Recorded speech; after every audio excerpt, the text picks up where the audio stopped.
د خوراکي توکو په بیو کې د اوچتوالي او ټیټوالي جاج غستونکي د پاکستان د شمیرنې ادارې په روانه هفته کې ویلي دي چې د خوراکي توکو شربتونو په کرایانو کې تر 45% پورې زیاتوالی راغلی دی.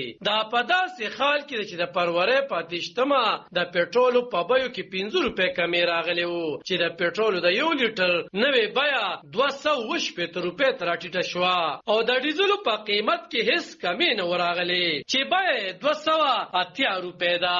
د شماریاتو ادارې ویان خبري جنسر ته ویلي دي چې سخت کال د ګرانې شره 15% ته لوړه شوې ده، کومه چې په کال 1940 کې 1.15 او دا د 50 کالو تر ټولو زیاته ګراني ریکارډ شوې ده. د ګرانۍ اثر په سبزیانو هم پرېوته دي، خو دا مخال د سبزیانو نوې نرخونه څه دي؟ یو د سبزۍ خرڅونکي حسن ګل صدارن خبرې کوي. سبزی خو چې کم مادي ده هغه ارزانه ده. دې سبزی په دې وجه نه چې لکه خرچه پینشته او چې کم اوس لکه بینډر کراچي را تورې را کراچي را کریلا را کراچي را په دې وجه ګران دي چې خرچه پکېږي او کریلا په 350 روپے کیلو را بینډر په 240 تا تورې په 160 تا کدو په 120 دی.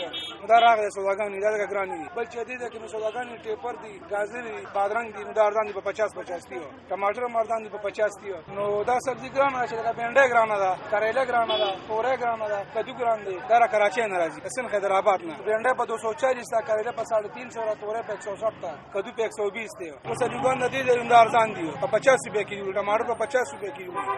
کچالو د پنجاب کچالو مزان 160 روپے کیلو لري. چې دې د کوم سوداګان باغی باندې خرچې نه کیږي، نه ګرانې وي. بل خو کرایان یاده دالونو خرڅون کې دکانداران وایي چې دالونه د بهر خیوادونو نه راوختل کیږي او د هغې کاروبار په امریکایي ډالرو کې کیږي. د ډالرو بیې یا د روپۍ قدر کمیدو سره سوداګانې ګرانې شوي دي. فضلوله د کریاني دکاندار دی، په دې اړه صدارن خبرې کوي. 98% چې کوم دین ولا بار ملک نری لکه دا زموږ د چانو دال دی، نو دې را دال راځي د استرالیا نه، دلته د پیهور کې دال جوړیږي. دا میکرونی راځي دا ولر بار ملک ناراضي، دا ماهری دا افغانستان ناراضي او زموږ د پیسې چې سونه رانو هغه 7% پریوزي ډالر د وجنه او سونه سوداګان چې بار ناراضي نو موږ ډالر کې موږ ته ملاويږي او ډالر شته نه. دال 250 روپے کیلو ایک نمبر، دال ماش 420 دی، لوبیا 340 تا، چنا چې کومه نو 350 تا، کوتی دال 250 او روجم ګرانی 320 روپے کیلو ریخي روج. دا مخال د پاکستان په انټربینک کې د یو امریکایي ډالر باید 280 روپے 50 پیسې ده. خو څېړونکي وایي چې د پیسو نړیوال صندوق یا IMF سره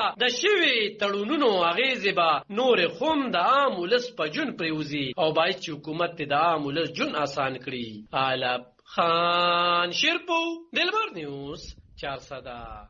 د خوراکي